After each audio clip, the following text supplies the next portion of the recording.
मध्य प्रदेश से हम शुरुआत करते हैं। हालांकि 5 राज्यों के गुणा-गणित जो है वो 6 बजे तक आंकड़े एग्जिट पोल के वो सामने आ जाएंगे, मगर मध्य प्रदेश की अगर हम बात करें तो हाल ही में मध्य प्रदेश में मौसम बदला तो कांग्रेस भी बोलने लगी कि 7 दिन बाद सरकार भी बदलने वाली है, यानी कि कांग्रेस की सरकार आने वाली है। आपके आंकड़े क्या कहते हैं मध्य प्रदेश में? देखिए, कांग्रेस को भी पता है, कहते हैं ना कि मालूम है जन्नत की हकीकत मगर दिल को बहलाने का गालिब एक ख्याल अच्छा है। मध्य प्रदेश की जनता भी जानती है और कांग्रेस भी जानती है। मध्य प्रदेश की जनता जानती है कि कांग्रेस मतलब करप्शन।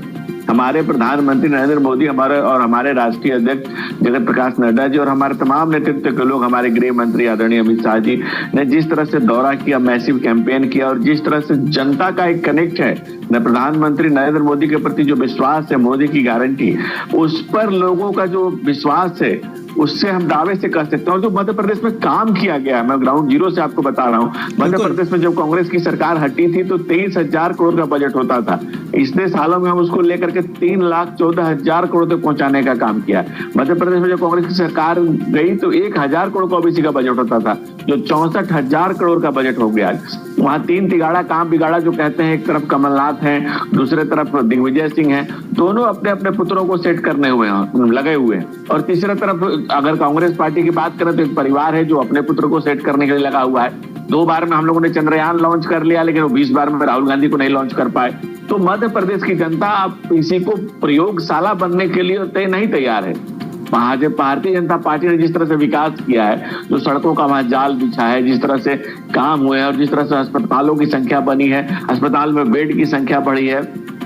मगर मुझे लगता है इस बार बीजेपी के सामने कांग्रेस से भी एक बड़ी चुनौती थी, वो आम आदमी पार्टी की मध्य प्रदेश के चुनाव में एंट्री, और कहीं ना कहीं जो बसपा है उसकी भी गोंडवाना पार्टी से जो गठबंधन हुआ, यानी कि शहडोल और महाकौशल में गोंडवाना पार्टी का बड़ा वोट बैंक है और बसपा के पहले से ही 2 विधायक हैं मध्य प्रदेश में। ऐसे में कितनी बड़ी चुनौती मानते हैं आम आदमी पार्टी और दोनों गठबंधन को? देखिए, आम आदमी पार्टी की अगर बात करें तो नई नवेली पार्टी राजनीति में नए लेकर के आई थी चीजों को। मगर सिंगरौली में तो उन्होंने मेयर बना दिया जी। मैं उसी बात पे आ रहा हूँ। आम आदमी पार्टी जिसको लेकर के आई थी, नई नवेली पार्टी आई थी, और जिस रफ्तार से उन्होंने लोगों को जो उन्होंने वादे किए थे, लेकिन अब तो दिल्ली में ये चर्चा है कि आम आदमी पार्टी अब यू टर्न का बोर्ड हटाकर अरविंद केजरीवाल जी का बोर्ड लगाने जा रही है।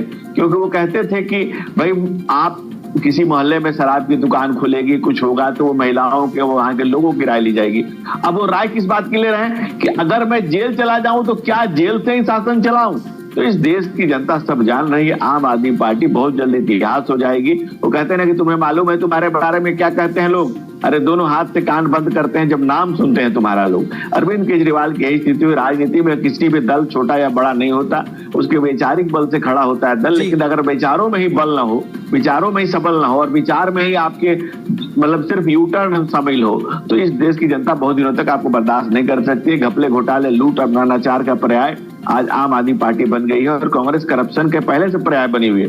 करप्शन नाथ वहां कमलनाथ वो करप्शन नाथ ही बहुत लोग कहते हैं, और वो अपने पुत्र नकुलनाथ को सेट करने में लगे हुए, दिग्विजय अपने पुत्र को सेट करने में लगे। लेकिन मध्य प्रदेश की जनता अपना देख रही है कि भाई जो प्रधानमंत्री नरेंद्र मोदी के दिए हुए जो गोल्डन वर्ड्स हैं, सबका साथ, सबका विकास, सबका विश्वास और सबका प्रयास, उसमें उसको वहां की जनता आत्मसात कर रही है। और अगर आप देखें तो दुनिया में अभी तक जितने बड़े विचारक हुए, जितने बड़े थिंक टैंक हुए, जिन्होंने समाज के अंतिम पायदान पर खड़े हुए व्यक्ति की चिंता की, चाहे आप मार्क्स को ले लीजिए या मिल्सी को ले लीजिए या माइक फरस को ले लीजिए या प्रोफेसर लास्की को ले लीजिए। भारत में अगर आप आए तो डॉक्टर बाबा साहब भीमराव अम्बेडकर को ले लीजिए, ज्योतिबा फुले को ले लीजिए या महात्मा गांधी को ही ले लीजिए। इन लोगों ने जो समाज के अंतिम पायदान पर खड़े हुए व्यक्ति की जो चिंता की, प्रधानमंत्री नरेंद्र मोदी ने उसे सूत्र रूप में दिया कि सबका साथ, सबका विकास, सबका विश्वास और सबका प्रयास। अच्छा, एक बड़ा दिलचस्प आपने बात का भी जिक्र किया था कुछ देर पहले कि नकुलनाथ और कमलनाथ का आपने जिक्र किया, मगर छिंदवाड़ा कमलनाथ का अभेद किला माना जाता है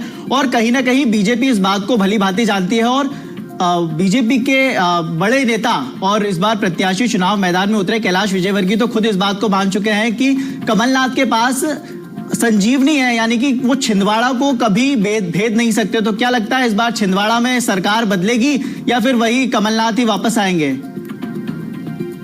मैं आपको मैं अभी एक दावा कर रहा हूं, शायद ये आपको सरप्राइज करे। छिंदवाड़ा आपको इस बार सरप्राइज करेगा।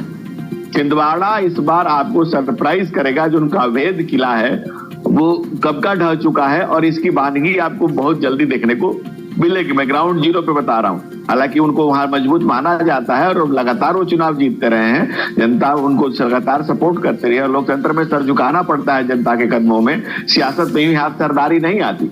लेकिन वो जीते विजेता रहे हैं, मैं ये एक्सेप्ट करता हूँ। लेकिन अभी वर्तमान परिस्थितियों में जो ग्राउंड जीरो की मैं बात आपको बता रहा हूं, क्योंकि आपके पास जो सिस्टम है, हमारे पास बूथ प्रमुख, पन्ना प्रमुख से लेकर के हमारे पास जो सिस्टम है और जो हमें फीडबैक आ रहा है, आप इस बार सरप्राइज होंगे वहां के रिजल्ट से, मैं यही कह सकता हूं। अभी खैर देखना 3 तारीख को ये होगा कि कमलनाथ की मोहिनी विद्या छिंदवाड़ा में काम करती है या बीजेपी कमलनाथ का अभेद किला भेद कर ले जाती है।